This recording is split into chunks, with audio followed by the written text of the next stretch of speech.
CM Revanth రెడ్డిపై ఇష్టానుసారంగా వ్యాఖ్యలు చేసిన మాజీ శాసనసభ్యులు బాల్కా సుమన్ ఇప్పటికైనా నోరు అదుపులో పెట్టుకోకుంటే తగిన గుణపాఠం తప్పదని ముస్తాబాద్ మండల కాంగ్రెస్ పార్టీ అధ్యక్షులు ఏళ్ల బాలరెడ్డి హెచ్చరించారు.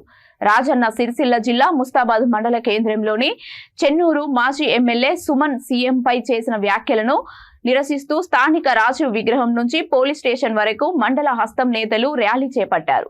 అనంతరం బాల్కా సుమన్ పై చట్టపరమైన చర్యలు తీసుకోవాలని మండల అధ్యక్షులు బాలరెడ్డి పోలీస్ స్టేషన్ లో ఫిర్యాదు చేశారు. ఈ సందర్భంగా వారు మాట్లాడుతూ బాల్కా సుమన్ పిచ్చివాడిలా మాట్లాడితే సహించేది లేదని ఆగ్రహం వ్యక్తం చేశారు. ఈ కార్యక్రమంలో జెడ్పీటీసీ గుండం నర్సయ్య, ఎంపీటీసీ గుండెల్లి శ్రీనివాస్, ఉచ్చిడి బాలరెడ్డి, దేవిరెడ్డి, దీటి నర్సింహులు, మధు, కాంగ్రెస్ నాయకులు తదితరులు పాల్గొన్నారు.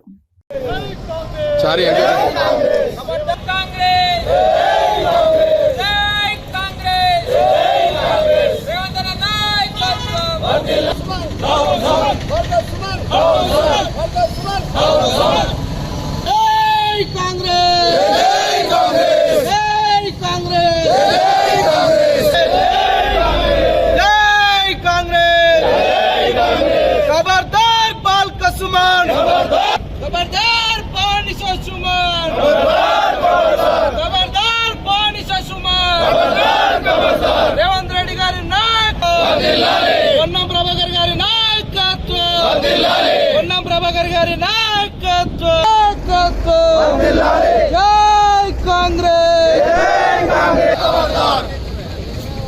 కాంగ్రెస్ పార్టీ, జై కాంగ్రెస్, खबरदार टीआरएस चमचल्लारा, खबरदार खबरदार खबरदार टीआरएस गुंडल्लारा, कांग्रेस पार्टी जिंदाबाद, कांग्रेस पार्टी जिंदाबाद, खबरदार टीआरएस कुक्कल्लारा.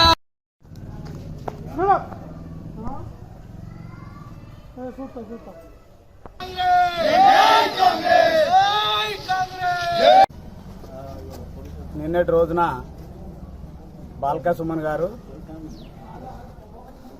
ముఖ్యమంత్రి రేవంత్ రెడ్డి గారి మీద అనవసరమైన మాటలు మాట్లాడడం జరిగింది. కానీ బాల్కా సుమన్ మీరు మాజీ ఎమ్మెల్యే, కానీ మీ పదజాలాన్ని పద్ధతులు బాగా మార్చుకొని మాట్లాడే పద్ధతులు నేర్చుకోవాలి. నేర్చుకోకపోతే తీవ్రమైన పరిస్థితులు ఉంటాయి. దాన్ని గుర్తుపెట్టుకొని మీరు మాటలు నేర్చుకోవాలి. ఎందుకంటే రేవంత్ రెడ్డి గారు వారు ఎక్కి ఇంకా 2 నెలలు కూడా.